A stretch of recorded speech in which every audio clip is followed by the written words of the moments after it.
Hey, I'm Larry Janesky from Contractor Nation. Let's take a look at these basement walls with our thermal imaging camera, and we can see that these walls are 42 degrees.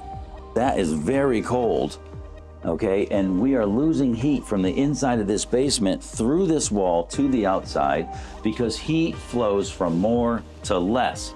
And the greater the temperature difference, the faster the heat moves. So to fix this problem, we need to insulate the basement walls. It's something that can be done fairly easily.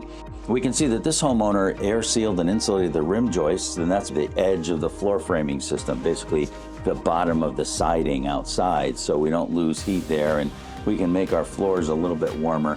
But there's more to the picture. We've got to insulate the entire foundation wall all the way down. Let's take a look at where is this heat coming from. This is an unfinished basement.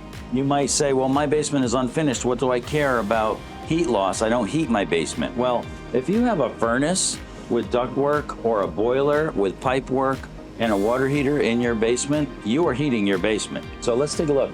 Here is a furnace. This is an oil furnace. Now, much of the country doesn't have oil as a fuel source. You have natural gas or propane.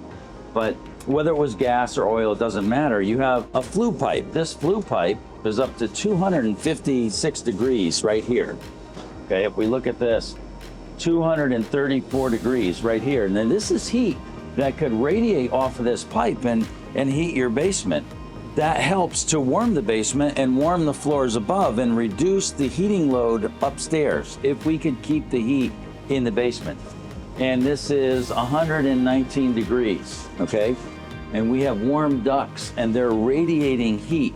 And all these branch lines going to all the rooms in your house that are underneath the floor are radiating heat. With oil, we have oil delivered. And with every gallon of oil that we pay maybe $5 a gallon for, we get 139,000 BTUs of potential heat in there. So a BTU is the amount of heat in a kitchen match. So if we were to light 139,000 kitchen matches in this basement right now and captured all the heat, we had 100% efficiency, and then the matches go out, well, that's a gallon of oil, okay? That's $5 right now.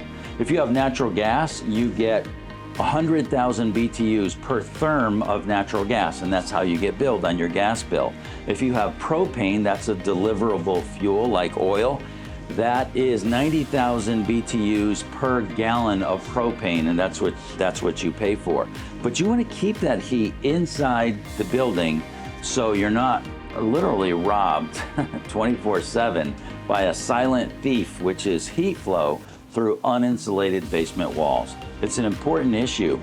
Another thing that the right kind of insulation can accomplish is to be a vapor barrier between the basement walls and your basement, so you don't have water vapor diffusing through the porous concrete and then adding to the moisture load inside the basement. So basement wall insulation is something that's sorely needed. In most basements in America, we have ignored this issue. We didn't want to add to the cost of the house in the beginning when houses were being built, but every homeowner is paying for it over and over again, season over season. Basement wall insulation is one of those things that pays for itself because it's going to save on your heating costs and other costs like dehumidification year over year over year over year, and you're going to have that insulation paid for and more. It's a very smart investment in addition to making your house more comfortable.